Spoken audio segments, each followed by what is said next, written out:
Good morning, good afternoon, and or good night, depending on where you are. Welcome to the second episode of the Meta, a League of Legends podcast. Today, we're going to be looking at items and how they're shaping the current Season 11 meta in professional play. To start off, let's see what champions are being picked in pro play at the moment. And then we'll look at some items and see why we think they're being picked. We'll look at the builds.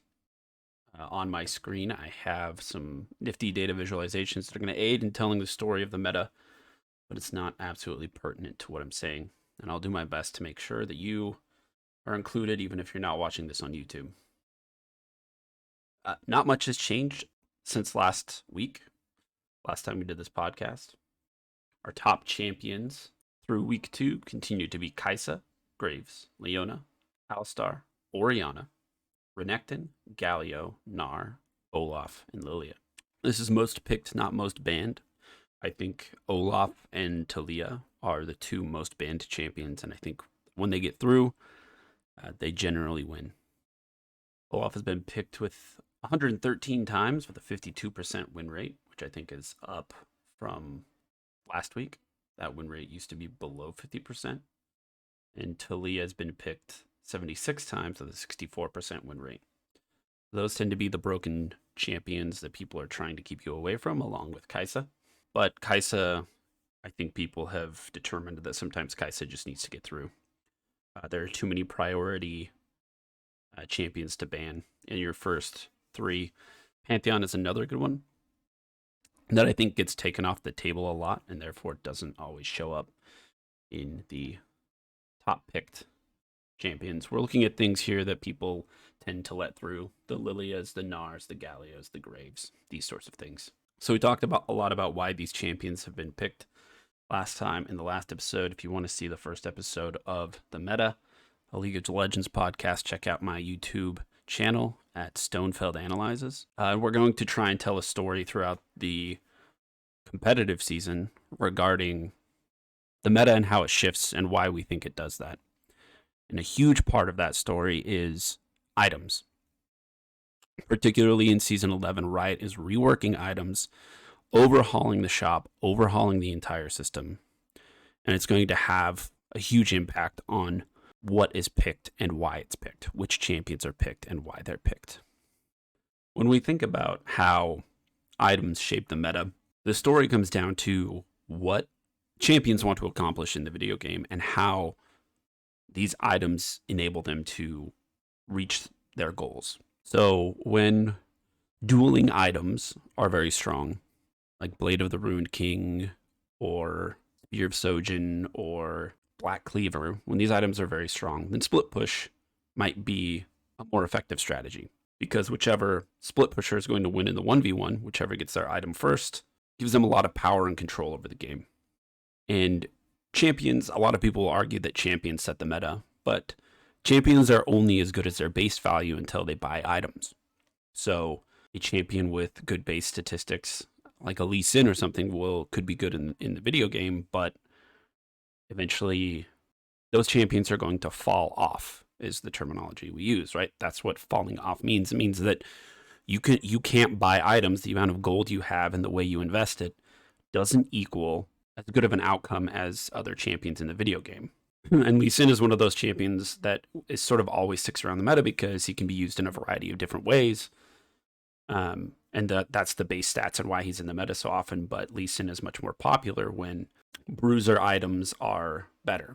And I wonder if we're going to see Lee Sin in this meta. We'll find out. We haven't seen a lot of it because clear speed is so important and ganking is not as important. So junglers like Jarvan and Lee Sin will show up when ganking is important, but junglers that have a high clear speed, Lilia, Nidalee, Graves, will show up when clearing your camps is more important, which is what we see now. I would argue that it's not clearing your camps. I would argue that right now tempo is very, very important, which means that, yes, your clear speed in the jungle is very, very important for getting scuttle crabs, getting to objectives, and these sorts of things, and also not falling behind. Anyhow, back to items. One great way to analyze items and how they impact the meta is looking at the meta of the previous season and comparing it to the meta of now. And in Season 10, the development of the meta is something that I tracked. I wish I had done a podcast in Season 10, but I didn't. I tracked, and I thought it was very interesting and fascinating. There were a lot of people in the community, in the professional scene, analysts and such, that were talking about mid jungle 2v2. So what happened was the junglers found out that if they got their mid laner ahead, and that mid laner could dictate the pace of the waves in the middle lane, aka they could shove and roam, that that gave them enough control over the game to win.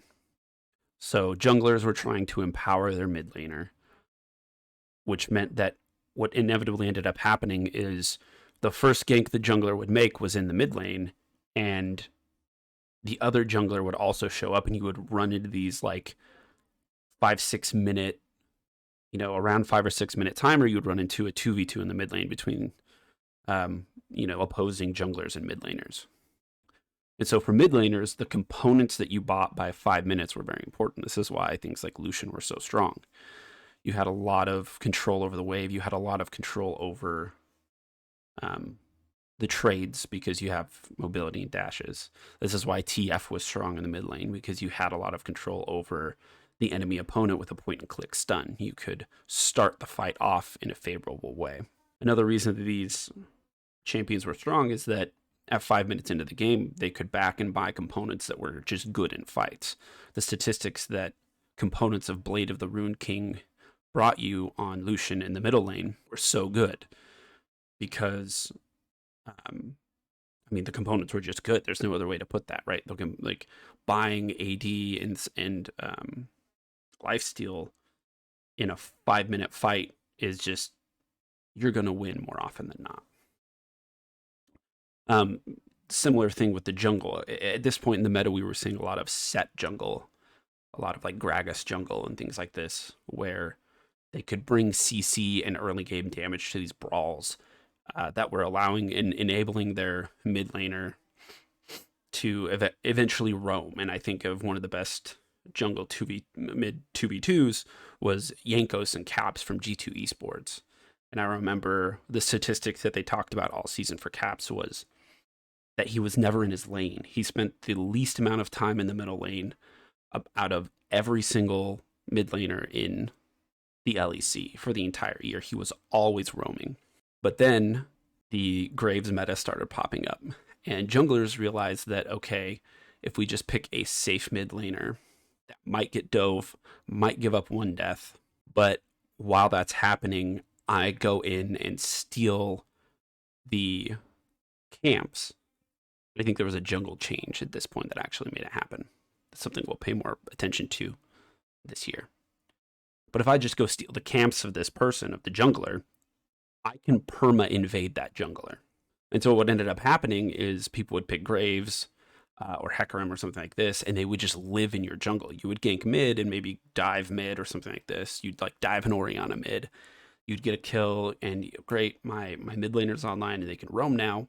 But for the rest of the game, you as the jungler just didn't have any camps. And when teams really started coordinating their lanes to accomplish these invades, they could just remove the jungler from the game. They were just a non-factor. They removed the jungler from the game. That jungler couldn't get any items. They would stack 4 Drakes and they would win off of that. So when you got to Worlds, you ran into this meta of clearing junglers because you needed to clear your camp so fast that the enemy jungler could never invade you. The enemy could never coordinate one of these invades. And that's kind of where we're at still in the jungle meta. But I think the items have changed that a little bit. Right now, we don't see too much of it, but I think we're going to see a lot more of it in the future. We're going to see a lot more of it in the future. For instance, when we look at the junglers that people are scared of, we said Olaf, we said Pantheon, and we said Talia, and we don't think of these as the clearing junglers like Nidalee and Graves and Lily. And now Nidalee, Graves, and Lily are still getting picked. I don't know if this is just because people are still trying to cling to this meta and they're not embracing the change. But I have a problem with those champions based on the items. And I think something I said in the last podcast that I'll reiterate here is that jungle items are no longer a thing. So for those of you that are tuning into this podcast because you want to hear more about the Season 11 items, sorry I've rambled for so long, but they completely got rid of jungle items. Now, you buy, if you're a jungler, you buy either Hailblade or Ember Knife are the two starting jungler items for 350 gold. What they do is after you've used your smite ability so many times, they upgrade your smite and the item is consumed. It just goes away. And you also get 10% Omnivamp against monsters. So it helps you with your early clear. After you smite, I think it's 5 times. I'll read real quick. Yeah. After you smite 5 times, it consumes the item. It's gone, goes out of your inventory. So you have all 6 slots available to you. And it upgrades your smite to either chilling or challenging. So I think the meta has shifted. I see this now. I see teams trying to implement this strategy from Season 10, trying to invade the jungler and put them so far behind that they can't get back into the game. But the jungler no longer has to take a pit stop for their jungle item, right? All they need is to get to their one item power spike of their mythic, and then usually they're good to go. And that's why the junglers that I'm thinking of are so good. It doesn't matter if you invade them because eventually Olaf gets Gore Drinker. Once Olaf gets Gore Drinker, it's over. Eventually Hecarim gets Divine Sunderer. And so putting them behind just doesn't matter as much anymore, because when it comes to the team fights where you would just stack 4 Drakes before because the jungler was so far behind, now they have a way to get to that team fight and be useful. So in Season 10, this is what we saw. In Season 10, we saw putting the jungler behind, and that's why in Worlds, it became so important to clear, particularly your Raptor camp, twice. I remember I am consistently reminded of professional players saying that if the enemy gets the second respawn of your Raptor camp, the game is over. That's still early for a game to be decided. So I'm glad we're making a change. And now in Season 11, that meta is no longer existing. So what is the meta? I think before we go into what is the meta, though, it's important to talk about another sort of phrase that was thrown around a lot about items and how they shape the meta. I remember watching analysis of games in Season 10, and whoever was doing the analysis, the analyzer, I guess you could call it, would talk about 2 core. Once, and it was particularly for ADCs and it was for other champions as well, but you needed 2 core items on these champions. And the reason I bring it up is I think that in Season 11, 2 core is still a phrase we should be using. It's something we should be talking about. But 2 core means something completely different. So in Season 10, 2 core items on Ezreal might be either Triforce or Frozen Fist, Iceborne Gauntlet, and Blade of the Rune King. The 2 items you needed to be useful. 2 core items. On Orianna, it might be Luden's Echo and Seraph's Embrace. On Ornn, it might be Sunfire Cape, Abyssal Mask. And in Season 10, what I want to point out is the difference between 2 core then and 2 core now. 2 core then meant you had to buy 2 items that did completely different things in order to be useful, impactful, to carry. For Ezreal, you needed damage and sustain, or sometimes you needed a slow and sustain. But really, you needed the Spellblade effect and sustain. For Orianna and like Rise and things like this, you needed damage and safety. The shield from Seraph's Embrace. It's the reason we see a lot of Seraph's Embrace, but we don't see like a lot of Rise and stuff like that. Because the shield was very important to being safe. For Ornn, you needed armor and magic resist. So you needed 2 things. And you needed 2 items that provided those different things. Now, I think the meta has shifted to where you need your first item and a second item that doubles down on the strategy that you're trying to take. So 2 core now, the items that are, let's talk about the items really quickly, that are defining the meta in Season 11. The items are Gore Drinker, Gale Force, Moonstone Renewer, and Divine Sunderer. So let's go through what each of those does and talk about why it defines the meta. We'll start with Gore Drinker, because I think it is the biggest one. It is in top lane, it is in mid lane, it is in the jungle, it's everywhere. Gore Drinker is a 3,300 gold item. I think I talked about this in the last podcast, but we'll revisit it here.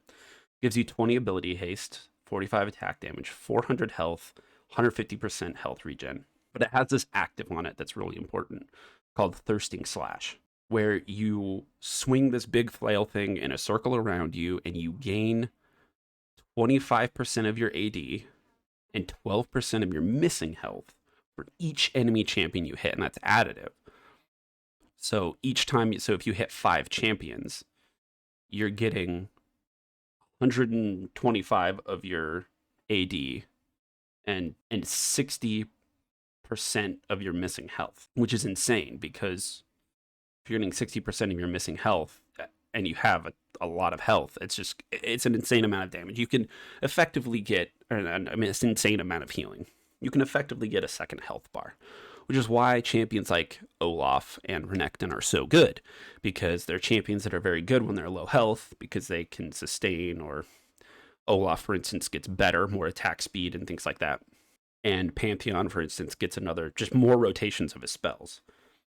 If you get to use your E multiple times as Pantheon in a fight, you're really, really happy. I think it really defines what champions in the game want to do right now. And you'll see a similar thing with Sunderer and Moonstone Renewer, and that they want to heal. It really is this healing meta. And you don't need an enchanter to heal for you because you have a Gore Drinker and you have Thunderer and you have Moonstone Renewer. So let's go through Moonstone Renewer really quickly. So Gore Drinker is for bruisers that want to get really low. Activate the item and get a second health bar. The cooldown on the thing is really fucking stupid too. It's really, really low. Let's look at Moonstone Renewer really quickly. Moonstone Renewer says, when affecting champions with attacks or abilities in combat, heal the nearby allied champion with the most missing health for 70 to 100 based on level. For each second spent in combat, though, it increases the heal by 12.5%, stacking up to a maximum of 50%. So basically, you're healing 150 health every 2 seconds just for using your abilities and hitting them on enemy champions. Or on allied champions if you have a shield or something like that. So just for using your abilities, every 2 seconds, you're going to heal for 150 health. Now, this may not sound like much, but my friend and I hard carried a game in solo queue the other day. I was Seraphine, he was Kaisa, and I built this Moonstone Renewer. And in one team fight, I healed him specifically for 800 health. And when I did the math, it turned out to be, I gave him effectively 45% more health in that fight. And it was a crucial fight. He needed to carry it. The enemy knew that. The Renekton dove him. The Olaf dove him. But because we had this Moonstone Renewer, I was able to heal him every 2 seconds just for CCing the enemy. So it's a really, really good item. And I think that, again, this like little bits of healing are what these items are going to give you. Prove that, we'll move on to Divine Sunderer, which does effectively the same thing. Divine Sunderer, for those of you that don't know, it's a new Spellblade item. It's really good. It effectively it's replaced Trinity Force in a lot of situations. Like if you've ever picked up a Trinity Force on someone and been like, but I really don't need the attack speed. I just kind of need the Spellblade effect. Divine Sunderer is your item.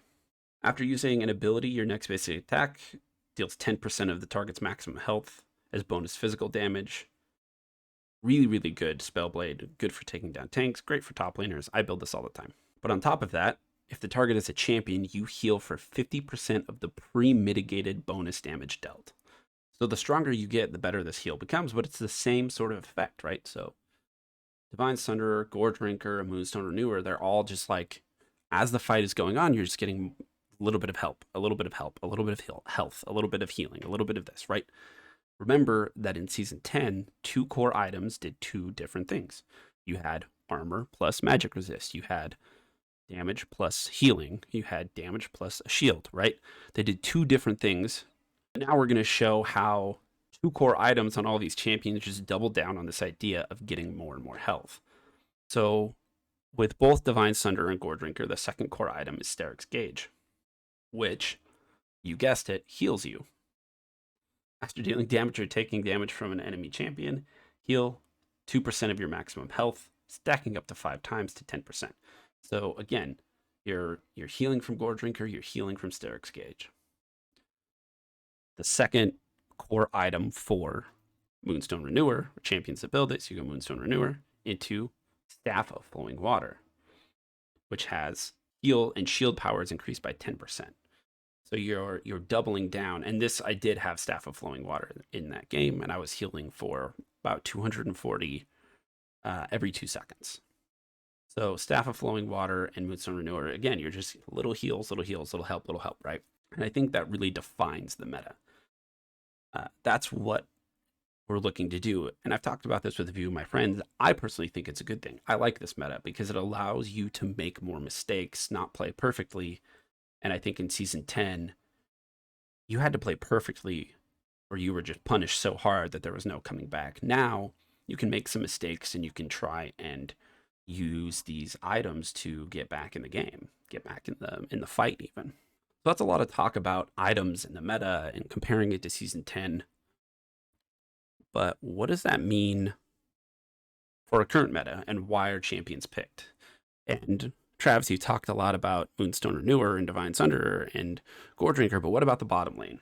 And I saved this talking about the bottom lane for a very specific reason. If you're listening to my podcast and you're an ADC, there was a lot of bitching and moaning that came from people that play the bottom lane role, that play marksman, that were like, oh no, my critical chance, oh no, my ability to hard carry a game. My message to you is you need to shut up. Your items are so good and your role is so broken. It's insane. Because the 2 core items for you in the bottom lane counter everything else that everybody wants to do. Now, I mentioned this Kaisa Seraphine game that my friend and I had to hard carry because our team was inting a bit. We did. When I went back and looked at the game and figured out why we hard carried so much, it's because Kaisa got the Collector plus Gale Force. Gale Force is a 3400 item that gives your champion a dash and fires 3 homing missiles that deal a ton of damage. So you deal up to 315 damage based on level, if all 3 of them hit the same target. But on top of that, that is increased if the champion is low. So every ADC now has an execute. And now remember, I said that items in this game, 2 core items, they double down on what the other item wanted to do. Well, enter the second core item for ADCs called the Collector, which gives you a unique called Death and Taxes. If you deal post-mitigated damage that would leave a champion below 5% of their maximum health, execute them. What? So not only do bottom laners get an item that has an execute on it, but if that execute misses by 5%, up to 5% of the maximum health, this means that all of the little healing that people are trying to do just doesn't matter. So you put them to 5% of their health, you put them to 10% of the health, you Gale Force, you kill them. It's over, it's done. And this is exactly what happened. There was a point in the game where they had Olaf Renekton and they were diving this Kaisa, and I was healing and we were doing everything we could. But in the end, it really came down to Kaisa got to execute them at 5% of their health. That's why we won the game. It's basically the Collector, the item. All right, rant over about bottom lane. I'm frustrated that bottom laners think that their role is so hard. I'm frustrated that bottom laners are mad. And you shouldn't feel targeted. I'm mostly just bantering here. I'm a top laner, and I get frustrated in low elo when I get really frustrated in low elo when my ADCs just don't shoot stuff. Because really at that level, I know it gets more complicated as you get higher and more skillful, but really at the lowest level of League of Legends, if you're playing a bottom laner, you just need to shoot the target that's in front of you. You really don't need to do much else. To prove that, I've actually just quit playing top and I've started playing bottom, and I have a much higher win rate because, it's actually really easy to just shoot the target in front of you, do a bunch of damage, and win the game. All right, rant over.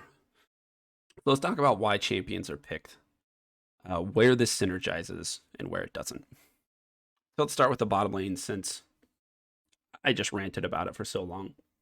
So what we have in the bottom lane is effectively you want champions not that scale well with crit anymore. You want champions that do a lot of upfront damage to get people to this low enough health where you can just push Gale Force as an activatable and get them to 5% of their health so they die. That's why we see Kai'Sa being one of the main champions played. Kai'Sa has a 55% win rate, has been picked 240 times. Kai'Sa has been banned 79 times. Looks like maybe the fourth most out of all bottom lane champions. Lucian has the highest, but Lucian's also banned for mid purposes, so doesn't count. Samira is the same way, right? So Kai'Sa, Samira, Aphelios, these are champions that are going to push their buttons, use their abilities, do a bunch of upfront damage so that they can get in the range of Gale Force and the Collector. And then they're just going to execute the champion that they're fighting. They're going to wait for their abilities to refresh, and they're going to do that again. But I think that's really what's defining the meta in the bottom lane right now. And I think the next evolution of this meta is going to be what champions keep you from doing that. So you'll note that even though I've sorted this list by bottom laners, somebody might be looking at my YouTube video and go, well, why is Seraphine on there as a bottom laner? Well, it's very simple. Seraphine is a champion that's going to build Moonstone Renewer, like we talked about. Seraphine's a champion that if she gets gold, she can do a lot of damage. But she keeps other bottom laners from accomplishing this task. She keeps healing people so that they never get to 5%, they can never be collected. And I think that this is something that we could see more of. Champions and enchanters in the bottom lane that are going to keep you from collecting, for lack of a better term, keeping you from collecting. The other evolution that we might see is things like Karthus and Ziggs and Vel'Koz bottom.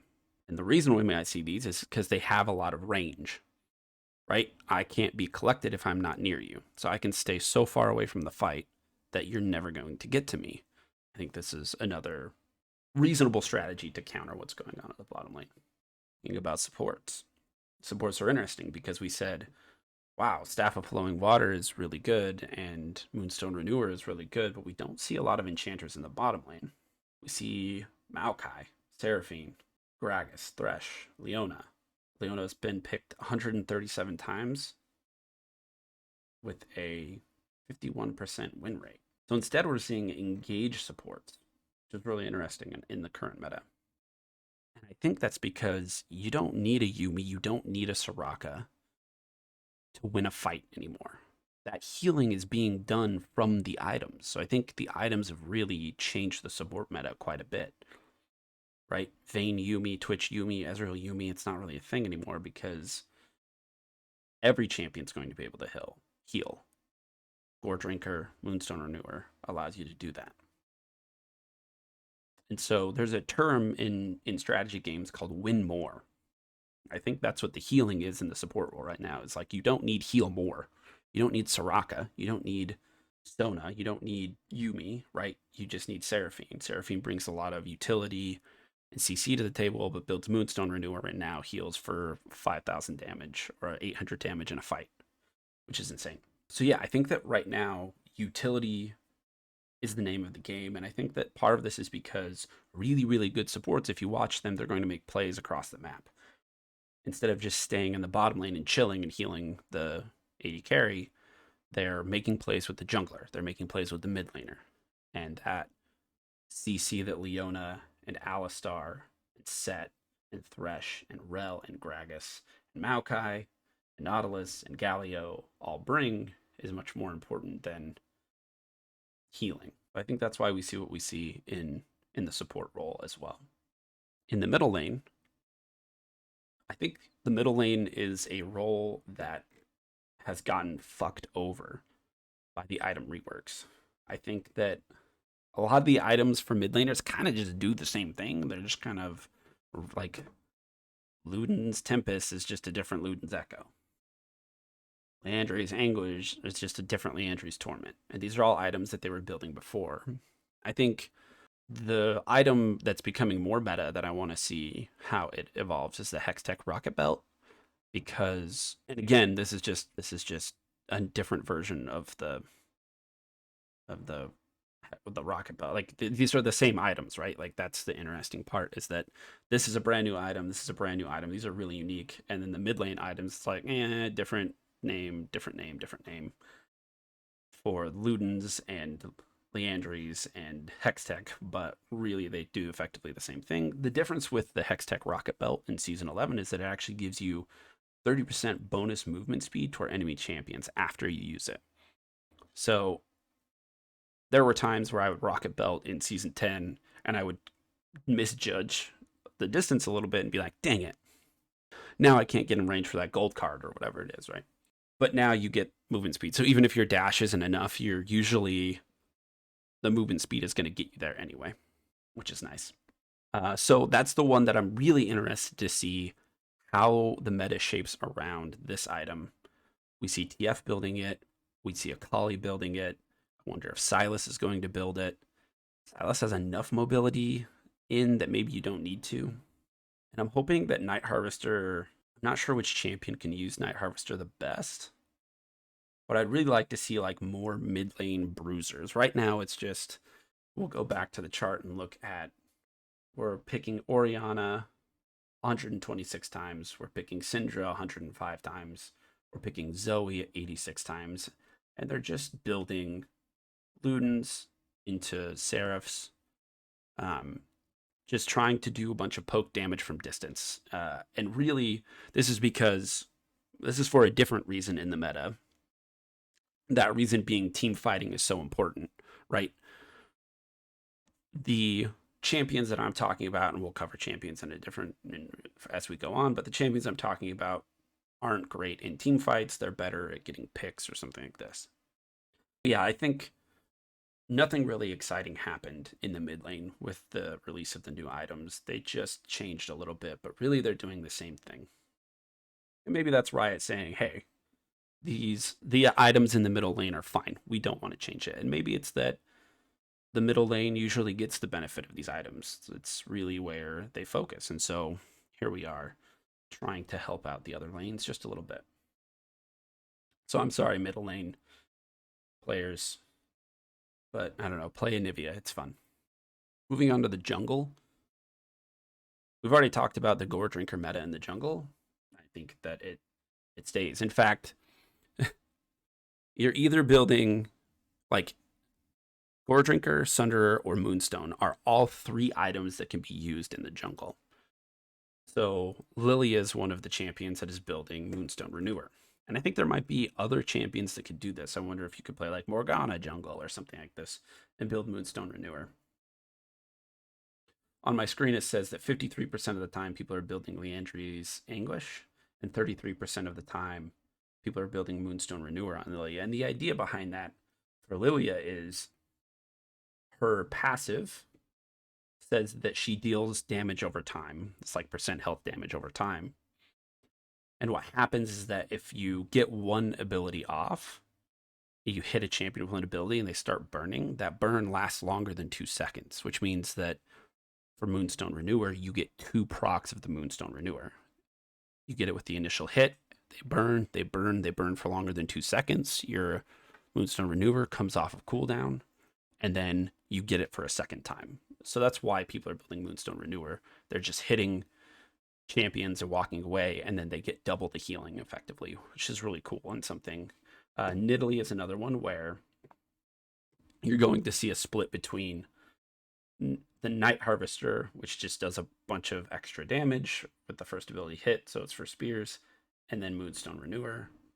Actually not even on here, and I think that's a mistake. I think that Nidalee's could be building Moonstone Renewer. I've seen it. I think Spica did it. I've seen it a couple of times. I wonder if I scroll down, can I find one? Yeah, right here. So this is Svenskeren. Built it in their game in the LCS lock-in tournament. Built Moonstone Renewer, Staff of Flowing Water. But yeah, most people are building Night Harvester on her. And I think it's a mistake. I think Nidalee is a mistake in the meta anyway, but that's just my take on it. Graves is an interesting one that I will cover because I've said on record that I think Graves is bait. There's a new build with Graves that I think is not as bait. I think this ties into junglers that I think are going to be good in the next evolution of the meta. Something that people are not doing right now is building Immortal Shield Bow. Immortal Shield Bow is a 3,400 gold item that gives you attack speed, crit chance, and lifesteal. It's sort of the new sort of lifesteal mythic. It also gives you lifeline, which means that if you would go below 30% of your maximum health, you gain a shield for like 700 based on level, well, 250 to 700 based on level, and you gain 15% lifesteal for 8 seconds. It also gives you 5 bonus attack damage and 50 bonus health for each other legendary item you complete after it. We're seeing it in the LCK a little bit. The junglers are building Shield Bow and Bloodthirster on Graves. I think you could also go Shield Bow and maybe even Sterix. And sort of, I think Yankos did it as well. Where's Yankos? I thought Yankos did it, but it looks like he didn't. Anyway, I think Graves could be played. Use the passive of Graves Grit to be sort of the tank for the team in the team fights.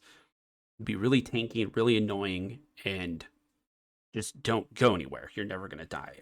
Right now, people are building Gale Force, and I think that they're just too squishy, and they're dying to Hecarims and stuff really early on in team fights. But I think if you build Immortal Shield Bow and you get your grit up, and maybe follow it up with a Sterix and just be kind of like a bruiser, could be much better. So that's a new build that I think, but right now Graves is building Gale Force. So I guess technically all of the items, meta itams, are seen in the jungle, which is cool. I think that's really healthy for the jungle. I think that they should be able to do that. Hecarim builds Divine Sunderer. Nidalee can build any AP Mythic or Moonstone Renewer. Olaf is building Goredrinker. Pantheon's building Goredrinker. And then Talia is building straight AP. And I think that's really healthy for the jungle. Junglers they can bring multiple things to the team and sort of fill a role. They're not pigeonholed into a role. They can fill whatever role their team needs. I think that it means that, use an old meme, better jungle wins. I think that the jungle is a really important role. Moving on to top lane, we're going to see a bunch of Goredrinker. Renekton, Gnar should build Goredrinker. Camille's going to build Divine Sunderer. Aatrox is going to build Goredrinker. Aurelia. A lot of people are building Blade of the Rune King and Triforce on Aurelia, but Wunder in their game built Goredrinker. I don't know if he just built Goredrinker because they were behind, or they weren't behind. He was behind in that game. He was losing to a Camille. But I think Goredrinker is the way to go after watching him play it, because you just dove onto, again, the issue becomes that you're going to be diving on an AD carry that eventually is going to have Gale Force plus the Collector. You don't have a ton of, they're going to burst you down to 5% of your health before you have time to auto attack them 5 or 6 times, which is what you really need to heal off of your Blade of the Rune King or an Immortal Shield Bow. So yeah, I think that Goredrinker is the best way to go about it, because you get to choose when you heal. So I think Aurelia could be good. Ornn is the one that I want to comment on, because I think that there is a build with Ornn. Ornn is not as good in the meta anymore, because when they introduced the mythic items in season 11, they just said, okay, Ornn doesn't just heal, or doesn't upgrade random items anymore that we choose. Ornn upgrades every single mythic. So what that means is that Ornn can only upgrade one of his own items, and he used to be able to upgrade 2. He would get the Sunfire Cape upgrade and the Abyssal Mask upgrade, and then he would start upgrading stuff for other people, whichever they choose. Well, now it's just your mythic gets upgraded. People are focusing on the downside of that, oh no, my Abyssal Mask doesn't get upgraded anymore. It's just my Sunfire Cape. They're not looking at the upside, in that if you build a different or an offensive mythic item, it now gets upgraded. I mean, I guess this was also true, but the point I'm really getting at is that Ornn needs to build Goredrinker. I think that the tank mythic items are trash. Sunfire Cape gives you 30 armor and 30 magic resist for 3,200 gold. Well, it used to give you, the old Sunfire Cape gave you 60 armor for 2,750. And so you run into these problems with tanks, particularly in the top lane now, where you and your opponent, like if I'm playing a Renekton backs and buys Goredrinker and shows up to lane, and I back and buy Sunfire Cape, or Sunfire Aegis, I guess that's what it's called now. I show up to lane. I have 30 magic resists in my lane I'm using, really not using, is what I'm getting at. It's pointless in that lane. So I've just spent 3,200 gold for half the stats that I really want. And so I think that Gore Drinker giving you 400 health and bonus health regen and a healing active, which, by the way, when Gore Drinker gets upgraded, all these stats get upgraded, right? Is just much better than backing for a Sunfire Aegis. If you really, and I think if you, so I think that the build for Ornn and the build for tanks probably needs to be an offensive mythic, a Divine Sunderer, or a Gore Drinker, because they both provide 400 health. Even Night Harvester and Riftmaker are giving you a little bit of health. Stridebreaker is also giving you health. So I think they need to build these bruisery mythics and then go full tank after that. Because, for instance, if you look at the legendary items, I'm going to hover over a Randuin's Omen here, and you're getting 80 armor and 250 health. You're getting those resistances for 2,700 gold. So just build something that's going to let you get through the laning phase and trade aggressively with in a one-on-one, aka Gore Drinker. And then as the game progresses, you need to start building those resistances. You already have the health from Gore Drinker, and then you build the resistances from Randuin's Omen, or you need magic resist, you get 60 magic resist from Abyssal Mask. So I just think the legendary tank items are just way better. The other thing that I was doing is building this item called to support. You build support items, tank items, because they're so much cheaper. So like Zeke's Convergence gives you 25 armor, which is almost what Sunfire Aegis gives you, but for 2,400 gold. There it is. Knight's Vow gives you 400 health, which again is more than Sunfire Aegis gives you, and 300% health regeneration for 2,300 gold. And it has an active that's actually useful to you. So I just think that the legendary tank items are just so much better than the mythic tank items that you should almost never build them. Anyway, that's my take on it. Well, that concludes all of the lanes. I gave you my hot takes. I think that Ornn needs to build Gore Drinker. I think that Graves needs to build Immortal Shield Bow. We talked a lot about the meta items and why they're meta and what we're seeing. And we're just seeing a little bit of heal. These are like items that heal you just a little bit over and over and over again. So hopefully this was useful for you. Thank you for listening. I appreciate you. If you want to hear more, subscribe to my YouTube channel, Stonefeld Analyzes. Anyway, good morning, good afternoon, or good night, depending on where you are.